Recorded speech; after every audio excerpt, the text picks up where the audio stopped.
ভাল অকণমান ভাল নেকি সঁচাই ভাল নে বেয়া একদম ভাল তেতিয়ালে মোৰ লগত একেলগে কব ভাৰত মাতা কি নৰেন্দ্ৰ মোদী জয়ন্ত মল্ল বৰুৱা বহুত ধুনীয়া আজিৰ সভাত আমাৰ মাজত উপস্থিত অসম চৰকাৰৰ সন্মানীয় মন্ত্ৰী ৰঞ্জিত দাস ডাঙৰীয়া কৃষি বিভাগৰ মন্ত্ৰী আৰু নলবাৰী জিলাৰ অভিভাৱক মন্ত্ৰী শ্ৰী অতুল বৰা ডাঙৰীয়া অসম চৰকাৰৰ আমাৰ জনস্বাস্থ্য কাৰিকৰী নগৰ উন্নয়ন বিভাগৰ মন্ত্ৰী নলবাৰী সমষ্টিৰ বিধায়ক জয়ন্ত মল্ল বৰুৱা ডাঙৰীয়া পঞ্চায়ত আৰু গ্ৰামোন্নয়ন বিভাগৰ অতিৰিক্ত মুখ্য সচিব কল্যাণ চক্ৰৱৰ্তী ডাঙৰীয়া ASRLMৰ মিছন ডিৰেক্টৰ কুন্তলমণি শৰ্মা বৰদলৈ নলবাৰী জিলাৰ আয়ুক্ত নিবেদন দাস পাটোৱাৰী ডাঙৰীয়া নলবাৰী জিলা পৰিষদৰ সভাপতি গীতুমণি বৈশ্য ডাঙৰীয়ানী নলবাৰী পৌৰসভাৰ সভানেত্ৰী জয়শ্ৰী তালুকদাৰ ডাঙৰীয়ানী আৰু নলবাৰী ডেভেলপমেণ্ট অথৰিটিৰ অধ্যক্ষ বন্দীপ ডেকা ডাঙৰীয়া আই মাতৃসকল সভাত উপস্থিত সাংবাদিক বন্ধু বান্ধৱীসকল আৰু সুধীবৃন্দ আজি আমাৰ বাবে এটা অতি গৌৰৱৰ দিন আজিৰ পৰা এবছৰ আগতে আমি অসমৰ আত্মসহায়ক গোটৰ সৈতে জড়িত মহিলাসকলক অৰ্থনৈতিকভাৱে শক্তিশালী কৰিবলৈ মুখ্যমন্ত্ৰীৰ মহিলা উদ্যমিতা আঁচনি বা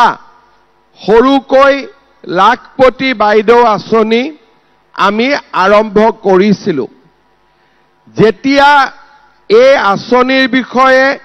প্ৰথম আমি আলোচনা কৰিছিলোঁ তেতিয়া আমি দেখা পাইছিলোঁ যে অসমত 4 লাখ গাঁও আৰু নগৰ মিলি আত্মসহায়ক গোট আছে আৰু 4 লাখ গোটত 10 গৰাকীকৈ মহিলা অৰ্থাৎ 40 লাখ মহিলা আজি আমাৰ আত্মসহায়ক গোটৰ সৈতে জড়িত হৈ আছে আগলৈ আমি যদি যাওঁ তেতিয়াহলে নতুনকৈ আৰু কিছু আত্মসহায়ক গোট গঠন হৈছে এই বাবা তাক বহি থাকিব দে এই পুলিচ সকল তাক দিগদাৰ নকৰবি থাকিব দে এই বাবা মোৰ ফালে চা এই তই মাৰামাৰি কিয় কৰি আছে মাৰে এতিয়া তাক এই লাঠিডাল থ তাক মোৰ ফালে দেখুৱাই দিয়ক মোক দে তাক শান্তি কৰি দে তেতিয়া সি শান্তিত থাকিব শান্তি কৰি দে কাগজখন দিয়ক কাগজখন লৈ আহ বাবা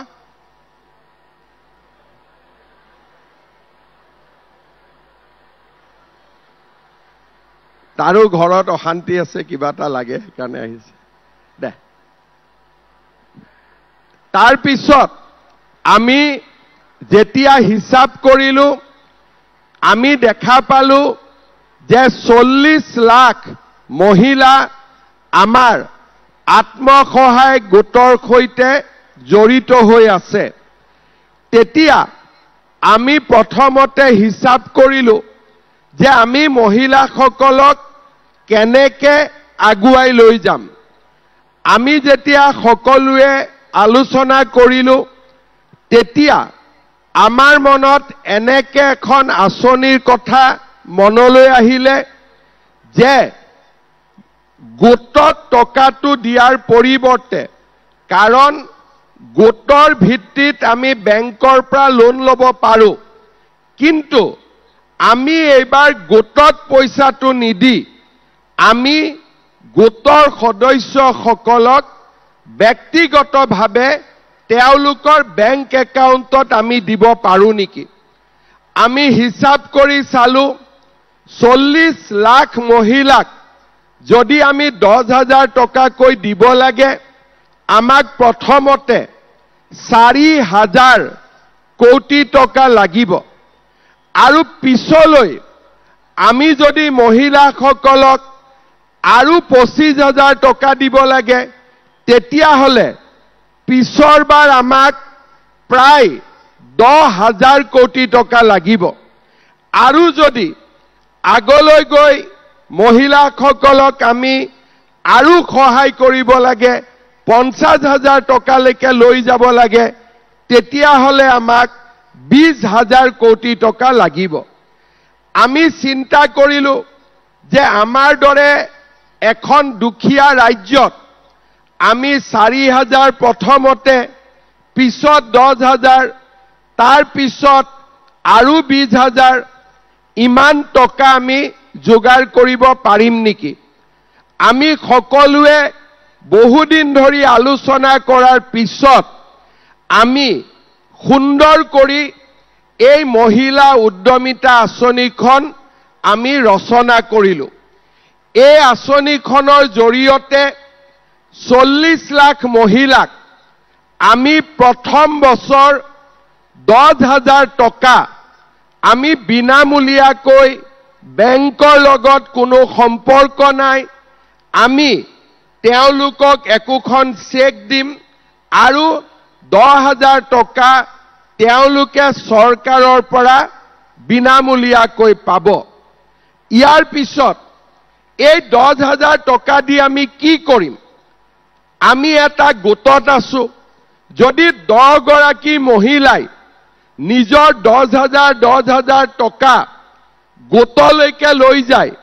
তেতিয়ালে গোটত 1 লাখ টকা হ'ব আৰু 1 লাখ টকা ডাঙৰ টকা যদি একেলগে আমি গোটটোক শক্তিশালী কৰো 1 লাখ টকা যদি আমি গোটটোত ব্যৱহাৰ কৰো বেংকে আমাক আৰু লোন দিব গোটটোক কাৰণ যিকোনো গোটৰ যদি 1 লাখ টকা বেংকত দেখা পায়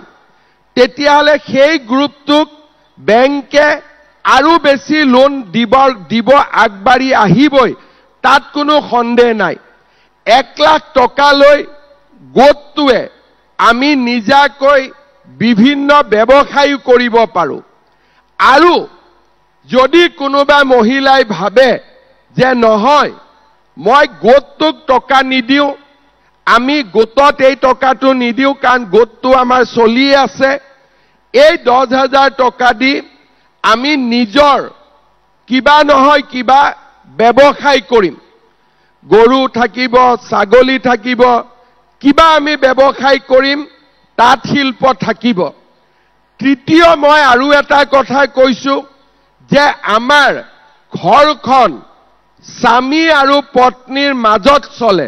আমি দুজন নহয় দুজন মিলি আমি এজন এইটোৱে আমাৰ পৰিয়ালৰ ধাৰণা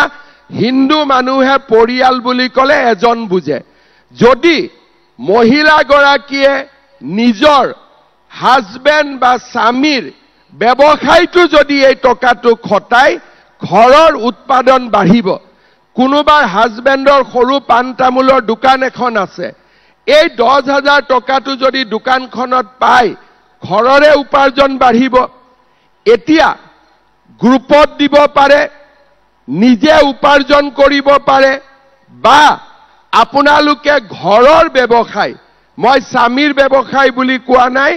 ঘৰৰ ব্যৱসায়টো এই পুঁজিটো আপোনালোকে দিব পাৰে ইয়াৰ পিছত আজি কি তাৰিখ হল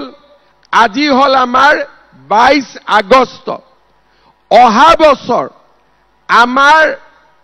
অফিচাৰ সকল আপোনালোকৰ ঘৰে ঘৰে যাব 40,000 পৰিয়ালৰ ঘৰে ঘৰে যাব আৰু আমি আপোনালোকক এখন কাগজ দিম যে আপোনালোকে এই টকাটো কি কামত ব্যৱহাৰ কৰিলে বোলে মই মোবাইল কিনি দিলো তেতিয়াহ'লে আৰু আমি গ'লো আৰু মোবাইলতে থাকি গ'লো ঠিক আছে বোলে নহয় এই টকাটো আমি ভাল কামত ব্যৱহাৰ কৰিছো ভাল কামটো কি মই জানিব নোখোজো আপোনালোকে যিটো ভাল কামত ব্যৱহাৰ কৰিব সেইটোৱে ভাল আছে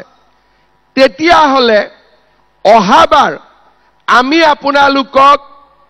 এটা বেলেগ কৰি যিসকলে 10,000 টকা ভালকৈ ব্যৱহাৰ কৰিলে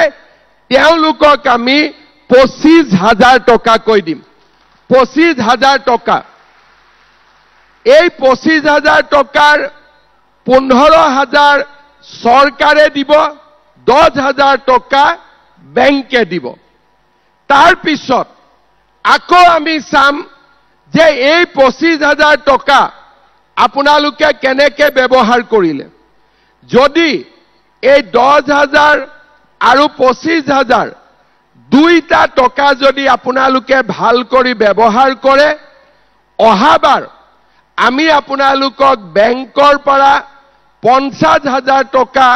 আপোনালোকক আমি ঋণ দিম সুদ আমি দিম আৰু 50,000 টকাৰ 25% আমি সাবসিডি হিচাপে বেংকক দিম তাৰ মানে এই আঁচনিখন এদিনীয়া আঁচনি নহয় আজি যি মহিলাক আজি আমি ইয়াত মাতি আনিছো এই মহিলাসকলক আমি তিনিবাৰ আজি এবাৰ মাতিছো অহা বছৰ আমি আকৌ মাতিম তাৰ পিছত আকৌ মাতিম মোৰ উদ্দেশ্য হ'ল 10,000 25,000 আৰু 50,000 85,000 টকা আপোনালোকৰ হাতত চৰকাৰৰ পৰা পোৱাৰ আমি ব্যৱস্থা কৰি দিম এতিয়া আমাৰ বহুত মানুহ আছে যোনে ক'ব কৈছে দিব নেকি চৰকাৰে ক'লেই দিব না আজিৰ 1 বছৰ কংগ্ৰেছৰ মানুহবিলাকে কি মাথা মাৰি আছিলে তহঁতক নিদিয়ে হিমন্ত বিশ্ব শৰ্মাই ঠগালে কৈ আছিলে নে নাই আছিল নে নাই কি কৈছিল কংগ্ৰেছ বিলাকে যে আমি মহিলাসকলক টকাটো নিদিও আমি তেওঁলোকক ঠগালো সেই কাৰণে আজি নলবাৰীৰ কংগ্ৰেছ বিলাকে এদিনৰ বাবেও লুকাই থাকিব লাগে নে নাই কাৰণ ইমান দিন তেওঁলোকে আমাৰ মহিলাসকলক বিপথে কৈ আছিলে যে চৰকাৰে নিদিয়ে নহয় এনে গছপুলি ৰুৱালে এনে দৌৰাদৌৰি কৰালে হয়নে নহয় আজি কিন্তু আপোনালোকে সকলোৱে দেখা পালে যে হিমন্ত বিশ্ব শৰ্মাই যি কয় তাক আখৰে আখৰে পালন কৰে তাত কোনো ধৰণৰ কাকো আজিলৈকে আমি কেতিয়াও প্ৰবঞ্চনা কৰা নাই যোৱাবাৰ ইলেকশ্যনৰ আগতে যেতিয়া আমি অৰুণোদয় আঁচনি আনিছিলো তেতিয়া কংগ্ৰেছ বিলাকে কি কৈছিলে এইবিলাক ইলেকশ্যন বুলি আনিছে ভেলকিবাজি ইলেকশ্যনৰ পিছত নাথাকে এইবোৰ কিন্তু আজি 5 বছৰ অৰুণোদয় থাকিলে নে নাথাকিলে যোৱাবাৰ ছোৱালীবিলাকক আমি নিযুত মইনা দিলো বোলে নহয় ইলেকশ্যন বুলি দিছে অহাবাৰ বন্ধ হৈ যাব আকৌ এইবাৰ আমি ছোৱালীবিলাকক আকৌ ফৰ্ম দিছো নে নাই দিয়া তাৰ মানে আমাৰ চৰকাৰে আজিলৈকে আমি যি কথা কৈছো তাৰ পৰা আমি আঁতৰি অহা নাই যিসকল আই মাতৃয়ে সুন্দৰভাৱে টকাটো ব্যৱহাৰ কৰিব মই আজি আপোনালোকক কথা দিছো এই জায়গাটো হল মোৰ নিজৰ বাবাৰ জন্মভূমি ইয়াতে মই কথা দিছো আপোনালোকক আমি আৰু 25,000 টকা দিম আৰু 25,000 টকা দিম মাত্ৰ এই টকাটো পাবৰ কাৰণে আপোনালোকে মোক সহযোগিতা কৰিব লাগিব মোবাইল কিনি দিলে মই সহায় কৰিব নোৱাৰিম হবনে যদি মোবাইল কিনি দিয়ে তেতিয়াতো মই একো কৰিব নোৱাৰিম ভাল কামত ব্যৱহাৰ কৰিব ভাল কামটো মই আপোনালোকক নিশিকাও মনতে যিটোৱে ভাল কাম বুলি ভাবে বোলে গ্ৰুপত টকা কেইটা থম বোলে নিজে খৰচ কৰিম বা আমি ঘৰৰ ব্যৱসায়ত দিম যিটোৱে কৰে মাত্ৰ 1 বছৰ পিছত যেতিয়া মই আপোনালোকক সুধিম যে কি কামত টকাটো খৰচ কৰিলে আপোনালোকে যাতে কামটো আমাক দেখুৱাব পাৰে হবনে এই গ্যালাৰীত বহি থকা বাইদেউসকলে বুজিছে নে নাই বুজিছে দিয়ক বুজিছে যদি তাৰ পৰা এটা হাত চাপৰি বজাওক তেতিয়া মই বুজিম বঢ়িয়া এইফালে থকা আইমাতৃসকল বুজিছে নে নাই ভাল কৰি বুজিছে এই দূৰত থকা বাইদেউসকল বুজিছে নে নাই ভাল কৰি বুজিছে সেই কাৰণে আজি আমি নলবাৰীৰ পৰা এই কাৰ্যসূচী আৰম্ভ কৰিলো বিহালীত আমি 3 মাহ আগতে এই পইচা দিছিলো আমি যেতিয়া বিহালীত অনুসন্ধান কৰিছো ম্যাক্সিমাম মহিলাই টকাটো ভাল কামত ব্যৱহাৰ কৰিছে তাৰ মানে তেওঁলোকে 25,000ৰ ফালে গৈ আছে নলবাৰীটো মোৰ বিশ্বাস আছে যে আপোনালোকে এই টকাটো ভাল কৰি ব্যৱহাৰ কৰিব আৰু আজি ইমান ধুনীয়াকৈ আপোনালোকক মাতি আনি ইমান মৰম কৰি সিলেকশনৰ পৰা আৰম্ভ কৰি ফৰ্ম ফিলআপৰ পৰা এই গোটেই কামখিনি নলবাৰীত ধুনীয়াকৈ কোনে কৰি দিলে আমাৰ মন্ত্ৰী জয়ন্ত মল্ল বৰুৱা ডাঙৰীয়াই কৰি দিলে সেই কাৰণে এই যে আপোনালোকক আগবঢ়াই আনিছে ইমান ধুনীয়াকৈ মিটিং পাতিছে কাউন্টাৰ খুলিছে ধুনীয়াকৈ চেক দিব এই গোটেইখিনি কাৰ কাৰণে হৈছে জয়ন্ত মল্ল বৰুৱাৰ কাৰণে হৈছে সেই কাৰণে ইলেকশনত জয়ন্ত মল্ল বৰুৱাক একদম ডাবল ভোট দি দিব দিবনে নিদিব দিবনে নিদিব বঢ়িয়া এতিয়া ৰাইজক মই এটাই অনুৰোধ কৰিম বহুত দীঘলকৈ আজি ভাষণ দিয়াৰ প্ৰয়োজন নাই সকলোকে ভাষণ দিব মই আৰু সুবিধা পাম এটা মোৰ অনুৰোধ 70টা কাউন্টাৰ বনাইছে মহিলা হল 40,000 70 পূৰণ 500 যেনে তেনে 35,000 মহিলা হ'ব আমি মিটিং কৰি যোৱাৰ পিছতো চেকখনত লাইন লৈ লওঁতে 3-4টা 5টা বাজি যাব সেই কাৰণে মই দীঘল কৰি কথা আজি নকওঁ কাৰণ আপোনালোকৰ কষ্টও আছে খালি সবৰে নামত চেক আছে গতিকে তাতে দৌৰাদৌৰি কোনেও নকৰিব হ'ব ইয়াত যিমান মহিলা আছে কেইগৰাকীমান বাইদেৱে নাই পোৱা বুলি কৈ আছে তেওঁলোকৰো মই কথা শুনিম যিসকলে জেনুইনলি নোপোৱাকৈ আছে চৰকাৰী কামত কেতিয়াবা কাগজ পত্ৰত কোনোবা বাদ পৰি যায় তেওঁলোককো আমি চাম কোনো সমস্যা নাই কিন্তু আজি যিসকলে চিঠি পাইছে তেওঁলোকৰ নামত চেক আছে সেই কাৰণে আপোনালোকে দৌৰাদৌৰি নকৰিব সবেই যদি একেলগে ইফালে গুচি যায় তেতিয়াহলে আকৌ নতুন আৰম্ভ হ'ব যে স্টাম্পেড হ'ব ঠেলাঠেলি হ'ব হস্পিটাল হ'ব আকৌ এটা নতুন ভেজাল এটা আৰম্ভ হ'ব সেই কাৰণে জনগণ মন গোৱাৰ পিছতো ধুনীয়াকৈ আপোনালোক বহি থাকি এটা এটাকৈ গাঁও পঞ্চায়তৰ নাম লিখা আছে বা গ্ৰুপৰ নাম লিখা আছে সুন্দৰ কৰি আপোনালোকে চেকখন পাব আৰু যদি কোনবা ৰৈ যায় জয়ন্ত মল্ল বৰুৱাই আপোনালোকৰ ঘৰত হলেও দি থৈ আহিব ঠিক আছে সেই কাৰণে কোনো দৌৰাদৌৰি নকৰিব সুন্দৰ কৰি এই চেকখন আপোনালোকে ল'ব এতিয়া আপোনালোকে এটা কথা কওক আজি 10,000 টকাটো পালে আৰু ভাল কাম কৰিলে 25,000 পাম বুলি কাৰ মনত বিশ্বাস আছে মোৰ ওপৰত কিমানৰ বিশ্বাস আছে সবৰে বিশ্বাস আছে কংগ্ৰেছী বিলাকে ক'ব কিন্তু যে এনেই কৈছে নাপাব বুলি কংগ্ৰেছক বিশ্বাস কৰিব নে মোক বিশ্বাস কৰিব কাক বিশ্বাস কৰিব পাক্কা ধুনীয়া তেতিয়া হলে মোৰ এটাই অনুৰোধ যে এই 10,000 টকা আপোনালোকে ভাল কামত ব্যৱহাৰ কৰিব যাতে এই জায়গাত আহি মই আকৌ আপোনালোকক 25,000 টকা দিব পাৰো হ'ব একদম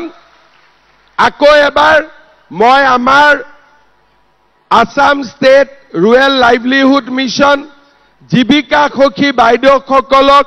মই ধন্যবাদ জনাইছো আমাক সহযোগিতা কৰাৰ কাৰণে আজি আমাৰ পিএনআৰডিৰ মন্ত্ৰী ৰঞ্জিত দাস ডাঙৰীয়া ইয়াত উপস্থিত আছে তেখেতকো মই ধন্যবাদ জনাইছো কল্যাণ চক্ৰৱৰ্তী ডাঙৰীয়া আমাৰ কমিশনাৰ তেখেতক ধন্যবাদ জনাইছো ইমান সুন্দৰ কৰি এই আঁচনিখন এই পৰ্যায়লৈ লৈ অহাৰ বাবে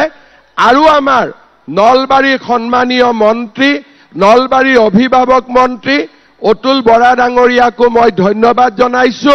দীঘলীয়াকৈ মই নকওঁ কাৰণ আজি আমি বেলেগ এটা উদ্দেশ্যত আহিছো আপোনালোক ভালে থাকক আৰু যেতিয়াই আপোনালোকে সুবিধা পায় আমাক আশীৰ্বাদ দি থাকিব যাতে আমি আপোনালোকৰ কাৰণে সদায় এনেকে ভাল কামবিলাক কৰি থাকিব পাৰো হ'ব আশীৰ্বাদ দিবনে নাই দিব সকলোৱে দিব গ্যালাৰীত দিবনে নাই দিব এইফালে গ্যালাৰীত দিবনে নাই এইফালে দিবনে নাই আশীৰ্বাদ এইফালে আশীৰ্বাদ দিবনে নাই বহুত ধুনীয়া সকলোকে ধন্যবাদ জনালো এই গোটেই কামবিলাক আমি ভাৰতৰ প্ৰধানমন্ত্ৰী নৰেন্দ্ৰ মোদী ডাঙৰীয়াই অসমক কৰা সহায়ৰ বাবে কৰিব পাৰিছো মই তেখেতকো ধন্যবাদ জনাইছো মোৰ লগত আৰু এবাৰ সকলোৱে সুন্দৰ কৰি ডাঙৰ কৰি দিল্লীত নৰেন্দ্ৰ মোদীয়ে শুনাতকৈ ক'ব ভাৰত মাতা কি নৰেন্দ্ৰ মোদী বহুত বহুত ধন্যবাদ জয় হিন্দ বন্দে মাতৰম ধন্যবাদ মহাশয় আপোনাৰ মাৰ্গদৰ্শনত অতি সুচিন্তিত এই পদক্ষেপে নিশ্চিতভাৱে অসমৰ অৰ্থনীতিত সুদূৰ প্ৰসাৰী প্ৰভাৱ পেলাব শ্ৰদ্ধেয় সুধীৰবৃন্দ এতিয়া আমি আগবাঢ়িছো নিৰ্বাচিত উদ্যমী মহিলাসকলক উদ্যমিতা পুঁজি প্ৰদান পৰ্বলৈ আজি এই মঞ্চতে 13 গৰাকী মহিলাক আনুষ্ঠানিকভাৱে এই পুঁজিৰ বাবদ চেক প্ৰদান কৰা হ'ব মই মাননীয় মুখ্যমন্ত্ৰী মহোদয়ক এই কাৰ্য সম্পন্ন কৰিবলৈ অনুৰোধ জনাইছো প্ৰথমে মই সাগৰকুছিৰ মহিলা সজাগতা আত্মসহায়ক গোটৰ শ্ৰীমতী অঞ্জনা শীলক আগবাঢ়ি আহিবলৈ অনুৰোধ জনাইছো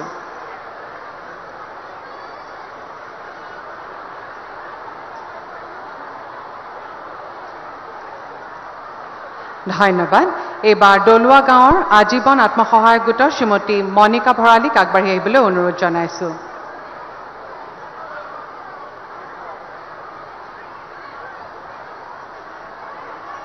ধন্যবাদ এবাৰ কেন্দুকুছিৰ ৰাংঢালী আত্মসহায়ক গোটৰ শ্ৰীমতী প্ৰণীতা পাঠক তালুকদাৰক আগবাঢ়ি আহিবলৈ অনুৰোধ জনাইছো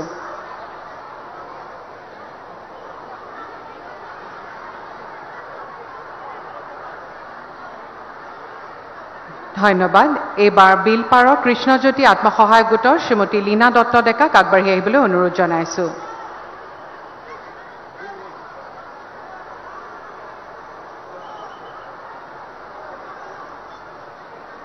ধন্যবাদ এবাৰ নিজ বাহজানীৰ পিনাকী আত্মসহায়ক গোটৰ শ্ৰীমতী দীপ্তি ডেকাক আগবাঢ়ি আহিবলৈ অনুৰোধ জনাইছো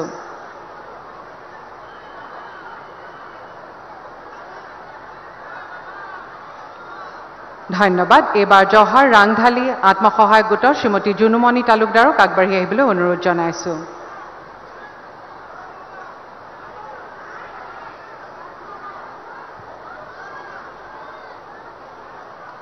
ধন্যবাদ এবাৰ 2 নম্বৰ ঘগাৰ অঞ্চলী আত্মসহায়ক গোটৰ শ্ৰীমতী অনু বড়োক আগবাঢ়ি আহিবলৈ অনুৰোধ জনাইছো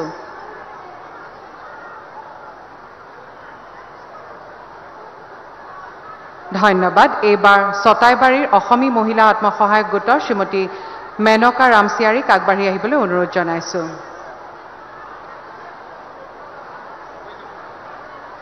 ধন্যবাদ এবাৰ নাহেৰবাৰীৰ মা দুৰ্গা আত্মসহায়ক গোটৰ শ্ৰীমতী পম্পী সৰকাৰক আগবাঢ়ি আহিবলৈ অনুৰোধ জনাইছো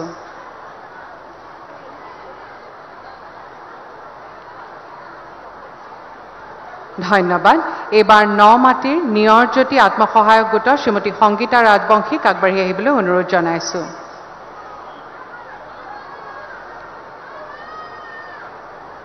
ধন্যবাদ। এইবাৰ ৩ নম্বৰ অসমীয়া আত্মসহায়ক গোটৰ শ্ৰীমতী নমিতা দেৱীক আগবাঢ়ি আহিবলৈ অনুৰোধ জনাইছো।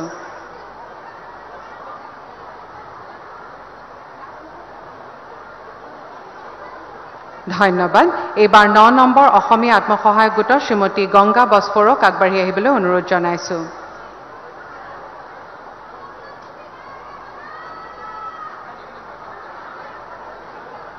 ধন্যবাদ। শেষত সাদৰী আত্মসহায়ক গোটৰ শ্ৰীমতী ৰিংকুমণি দাসক আগবাঢ়ি আহিবলৈ অনুৰোধ জনাইছো।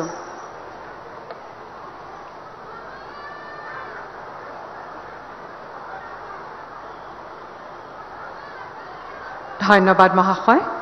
আমাৰ চেক প্ৰদান পৰ্বৰ ইমানতে অন্ত পৰিল।